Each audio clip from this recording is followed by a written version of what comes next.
የመጻሕፍት ዓለም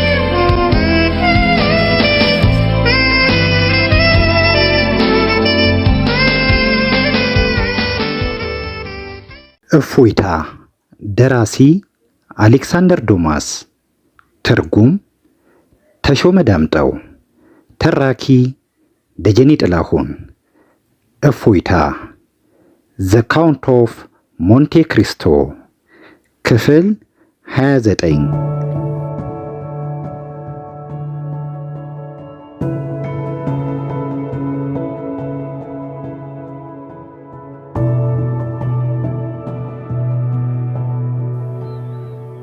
በደህና በመጓዝ ላይ ሳለን ካፒቴን ጋውማርድ ወደኔ መጡ። በዚያ በኩል ስለሚታዩት ደመናዎች ምን ታስባለህ ሲል ጠየቀኝ። እኔ ለራሴ ያየኋቸው ያኔ ነበረ። ምን እንደማስብ ልንገርህ ካፒቴን አልኩት። ሟርተኛ ትበለኝና ከተለመደው የደመና ጉዞ በበለጠ ፍጥነት ወደኛ የሚገሰግሱ ይመስላሉ። ከመጥቆራቸውም የተነሳ ከነሱ የማይጠበቅ አጥፊ ተልእኮ ያነገቡ ጥልማሞቶች መስለው ይታዩኛል። ትክክል ሳትሆን አትቀርም አለ ካፒቴን። አውሎ ንፋሱ ሳይመታን አይቀርም። ከዚያም አውሎ ንፋሱ ለ12 ሰዓታት ያህል በፈለግነውና በማናውቀው አቅጣጫ ሲያላጋን ከዋለ በኋላ መርከባችን ውሃ ማስገባት ጀመረች።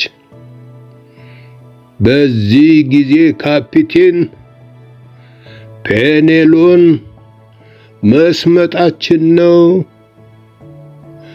እኔ መቆጣጠሪያው ላይ ሆናለሁ፣ አንተ ደግሞ ወደ ታች ውረድና ሁኔታውን አጣራ አለኝ።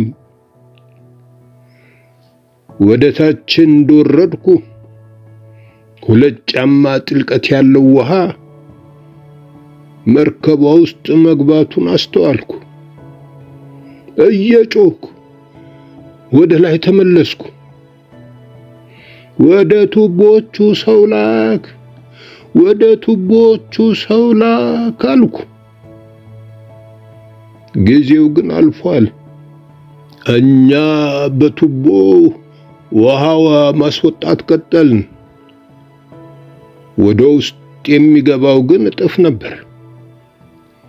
ለ4 ሰዓታት ያህል ከተፍጨረጨርም በኋላ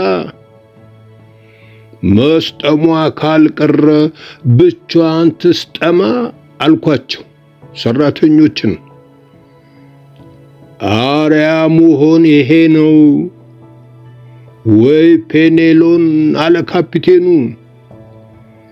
ከዚያም ትንሽ ቆየኝ ካለ በኋላ ወደ ግል መኝታ ክፍሉ ሄዶ 2 ሽጉጦች ይዞ መጣና አንድ ሰው ከቱቦቹ ንቅንቅ ቢል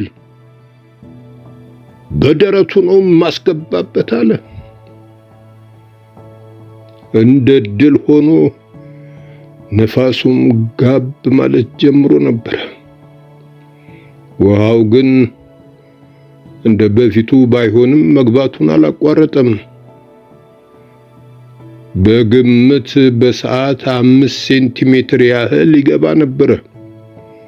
በሰዓት 5 ሴንቲሜትር ሲያስቡት ትንሽ ይመስላል፣ ግን በቀን 1 ሜትር ከ20 ሴንቲሜትር ማለት ምን ማለት መሆኑን ልብ እናድርግ። እንግዲህ በፊት ካጠራቀመችው ውሃ ጋር የተጨመረባት መርከብ የማን ንብረት ልትሆን ትችላለች? መልካም ወንድሞቼ አለ ካፒቴን ጋውማርድ በመጨረሻ ይበቃናል። መርከቧን ለማዳን የምንችለውን ሁሉ ሞክረናል። አሁን ግን ራሳችንን ለማዳን የምንሞክርበት ወሳኝ ጊዜ ነው። በሚቻላችሁ ፍጥነት ወደ ጀልባዋ ሂዱ። ጌታዬ፣ መቼም ፋራኦንን እናፈቅራታለን፣ ግን ማንም ሰው ከሕይወቱ አስበልጦ የሚወደው ነገር የለም። መርከቧ እንኳ ራሷ ቶሎ በሉ ውጡ ውጡ የምትል ትመስል በነበረበት በዚያ ፈታኝ ሰዓት የካፒቴኑን ትዕዛዝ የሚያቅማማ አይገኝም። ስምንታችንም ጀልባዋን ባህሩ ውስጥ ጨምረን ተሳፈርን። ምስኪኗ ፋራኦን ውቅያኖሱ ውስጥ እያጠረች ሄደች። ከዚያም ከጅራቱ ጋር እንደሚጫወት ውሻ ወዲያ ወዲህ ስትዟዟር ቆይታ ላፍታ ብቅ ብሎ ከተጓዘ በኋላ ተመልሶ ባህር ውስጥ በዝግታ እንደሚገባ ጉማሬ በዝግታ ሰጠመች። እኛም 3 ቀንና ሌሊት የሚበላም ሆነ የሚጠጣ ነገር ሳናገኝ በተንጣለለው ውቅያኖስ ተንጓለልን። በመጨረሻም ጊሮንድ የተባለችው መርከብ ደርሳ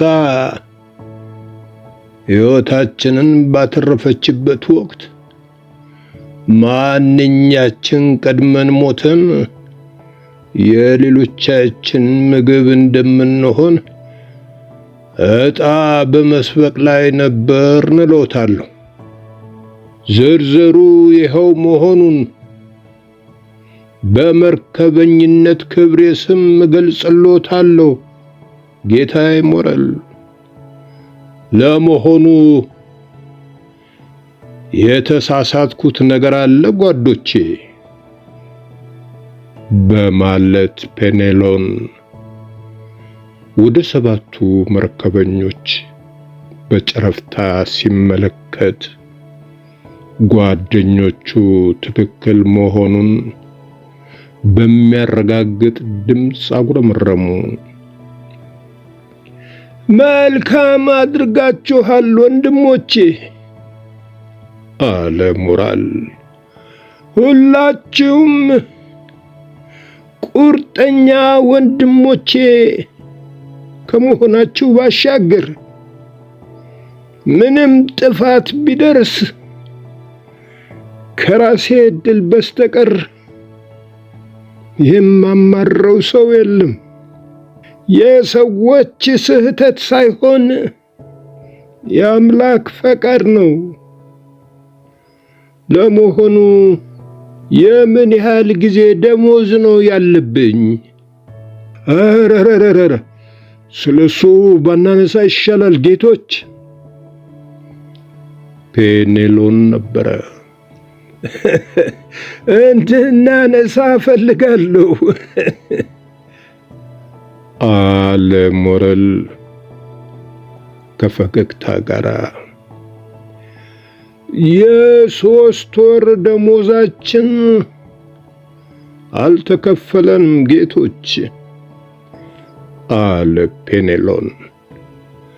ኮክል ለእያንዳንዳቸው 200 ፍራንክ ስጥልኝ።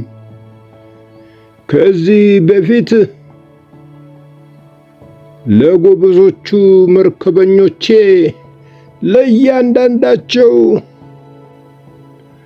200 ፍራንክ ጉርሻ ስጣቸው ስል እንደነበር ታውቃላችሁ። አሁን ግን ጊዜው እየተለወጠ በመሆኑ የተረፈኝ ጥቂት ገንዘብ እንኳ የኔ አይደለም። ስለዚህ ደሞዛችሁን ብቻ እንድትቀበሉ ከከባድ ይቅርታ ጋር ጠይቃቸዋለሁ።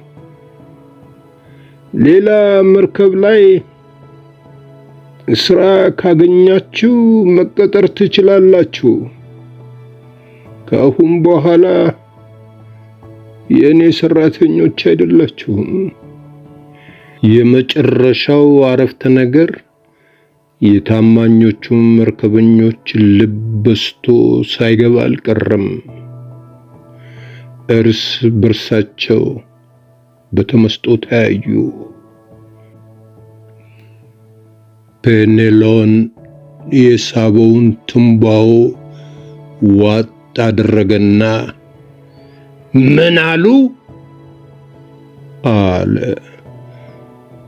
ደረቱን በአንድ እጁ ይዞ ማሰናበት ሆኖ እንዴ ውድ ሞራል አላረካኖትም? የለም ወዳጆቼ አለ ሞራል። ባለ መርካቴ ሳይሆን በመርካቴ ነው። ደግሞስ ምን ላደርግ እችላለሁ? ካሁን ወዲያ የመርከብ ባለ ንብረት ስላልሆንኩ መርከበኞች አያስፈልጉኝም። ሌላ መርከብ የማሰራበት ገንዘብ እንኳን የለኝ። እንግዲያውስ ገንዘብ ከሌሎ ደሞዛችንን አንቀበልም። በቃ ወንድሞቼ አለ ሞራል። አንድ ቀን የደስታ ዘመን ተመልሶ ይመጣና እንገናኝ ይሆናል። አማኑኤል አብራቸው ሂድና ደሞዛቸው በትክክል መከፈሉን ተከታተል። ኮክል ከክፍሉ እንደወጣ መርከበኞቹ አማኑኤልን አስከትለው ሄዱ። አሁን ደግሞ አለ ሞራል ለሚስቱና ለልጁ፣ ጥቂት ጊዜ ታገሱኝ፣ ከእንግዳው ጋር ልነጋገር። ይህ ሁሉ ሲሆን በማዕዘን በኩል ግድግዳውን ተደግፎ ያዳምጥ ወደ ነበረው የቶምሶንና ጓደኞቹ ወኪል ወደ ሆነው እንግሊዛዊ ዞር ብሎ በጨረፍታ ተመለከተ። ሁለቱ ሴቶች ሁለቱን ወንዶች ብቻቸውን ትተው እየተላቀሱ ወጡ። መልካም አለ ሞራል ወንበሩን ወደ ኋላው ለጠጥ ብሎ እየተደገፈ። የምጨምረው ነገር የለም። ሁሉንም ነገር የሰማህና ያየህ ይመስለኛል። ካሁን በፊት እንደደረሰቦ መጥፎ አጋጣሚዎች ሁሉ አሁንም ለርሶ የማይገባ እክል እንደደረሰቦ ስላየሁ ልረዳው ዝግጁ ነኝ።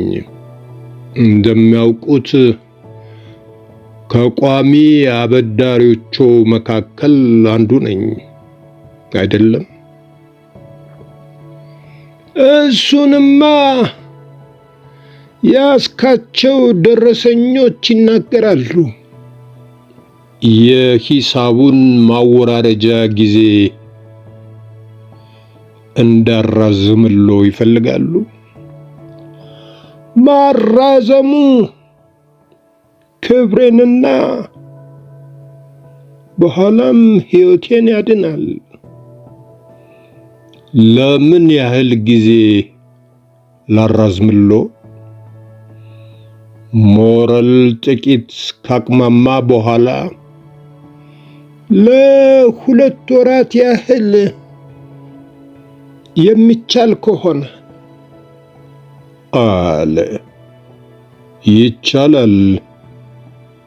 እንዲያውም 3 ወር ይሁንሎ። ግን ድርጅት የሚፈቅድልህ ይመስልሃል? ከማለቱ እንግሊዛዊው ቀበል አርጎ አይጨነቁ፣ ሙሉ ኃላፊነት ተሰጥቶኛል። ዛሬ ሰኔ 5 ነው። ደረሰኞቹን ለመስከረም 5 ያድሱና ይፈርሙ። መስከረም 5 ቀን ልክ በአሁኑ ሰዓትና ደቂቃ ማለትም ከጧቱ 5 ሰዓት ላይ እመጣለሁ አለ። አሮጌዎቹ ደረሰኞች ተቀደው አዳዲስ ደረሰኞች ከተሰሩና ከተፈረሙ በኋላ እንግሊዛዊው በተለመደው ቆጠብ ያለ አነጋገር ልክ የዛሬ 3 ወር መስከረም 5 ቀን ከጧቱ ልክ በ5 ሰዓት በማለት ምስኪኑን ባለመርከብ ተሰናብቶ ወጣ። ሞረል የመጨረሻውን ንብረቱን የሚያሰባስብበት 3 ወር በማግኘቱ መጠነኛ እፎይታ ተሰማው። እንግሊዛዊው ደረጃዎቹን በመውረድ ላይ እንዳለ ጁሊን አገኛት። እሷም ወደ ታች በመውረድ ላይ ያለች ብትመስልም ዓላማዋ ግን እንግዳውን ማግኘት ነበረ። ኦ ውድ በማለት እጆቿን እንዳጣመረች ስሙን መጥራት ባለመቻሏ አፈራለች። ወይዘሪት አለ እንግዳው፣ መርከበኛው ሲምባድ የሚል ፊርማ ያለበት ደብዳቤ ደርስሻል። ምንም ያህል ግራ ብትጋቢ እንኳ ደብዳቤው እንድታድርጊ የሚጠይቅሽን በትክክል ፈጽሚ። እሺ እሺ። ደብዳቤው የሚለውን ለመፈጸም ቃል ትገቢያለሽ? እምላለሁ። መልካም። ደህና ሁኚ እንግዲህ ወይዘሪት። ልክ እንዳሁኑ ትክክለኛ ልጃገረድ ሆነሽ ከቆየሽ አምላክ አማኑኤልም በማጋባት እንደሚያስደስትሽ እርግጠኛ ነኝ። ከዚህ አነጋገር ጋር እንግሊዛዊው አንዳች መልእክት ባዘለ ሁኔታ የጁሊየን እጅ ጭምቅ አርጎ ጨበጠው። ጁሊ እምቧ የተናነቃት፣ ፊቷ ቲማቲም እስኪመስል ድረስ ቀላ። መርከበኛው ሲንባድ አለች እንዳይረሳት። እንግዳው መንገዱን እንደቀጠለ በረንዳው ላይ ፔኔሎን አገኘው። ፔኔሎን በሁለት እጁ የያዘውን የ3 ወር ደሞዙን ጥቅል ብር ምን እንደሚያደርገው መወሰን አቅቶት የሚያሰላስል ይመስላል። እስኪ ተከተለኝ መሴ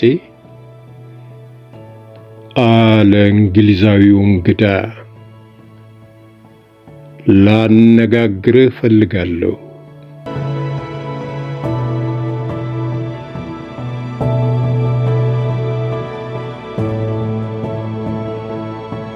በትረካው ከተደሰቱ ሰብስክራይብ፣ ላይክ እና ሼር ያድርጉ።